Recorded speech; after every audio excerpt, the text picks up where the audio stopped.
UFC 300 has a main event for the undisputed UFC light heavyweight title, Alex Pereira in defense against the former champion Jamal Hill.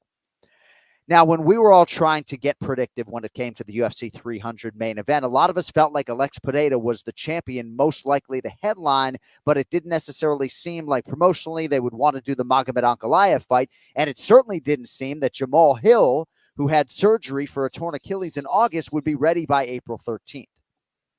But Jamal Hill is confident that he can knock out Alex Pereira. I think it's a fantastic main event when you add it to the rest of the depth at UFC 300.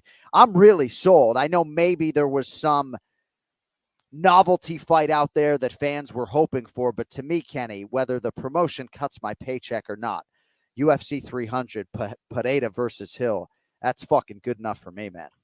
Well, I'll say this. Listen, I think the card is awesome, right? It's a very, very solid card. I'm a little disappointed in the main event myself, if I'm being honest. And I'm just a little surprised with Jamal just because I didn't think he was going to be healthy, and he may not be, right? I think this is a huge opportunity for him. The problem is Alex Pereira's got to be licking his lips right now going, wait a sec. So this guy's coming off a Achilles.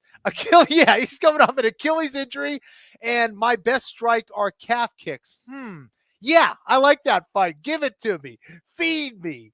So in that regard, I don't see this one going the distance, even in regards to Jamal Hill, because this dude can crack, man. As far as his hands, his sharpness on the feet, you got to be extremely careful. But you need both of your wheels. You need both of your ankles to get that stability and get that power off the floor.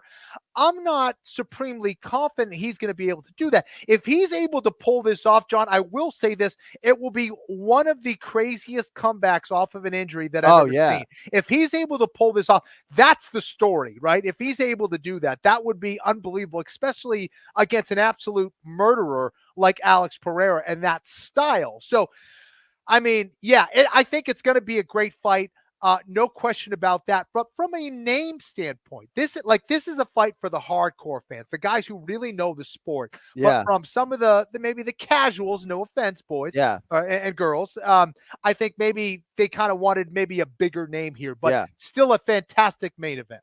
And maybe I'm too insulated when I suggest that Poatan has become this massive star. And maybe he's not quite there yet, but it does seem to me like he certainly qualifies as the A side of a UFC 300 main event. And I do think Jamal Hill is one of the more underappreciated former champions on this roster, just in terms of his natural gifts and his overall mixed martial arts skill. I just worry about him not having ample time to prepare. Of course, I worry about the leg kicks, but I wouldn't be surprised if Jamal Hill, said at the promotion, I'm going to knock this dude out, and I'm going to do it inside of 10 minutes. And maybe I'm not going to be able to play the long game, because Jamal Hill has shown you against Glover Teixeira that he does have that dog in him and he can play the long game. So I just wonder how his training camp is going to be, just given that wheel and how recently he had that surgery. But that is your UFC 300 main event. We'll have more on that coming up on Wednesday.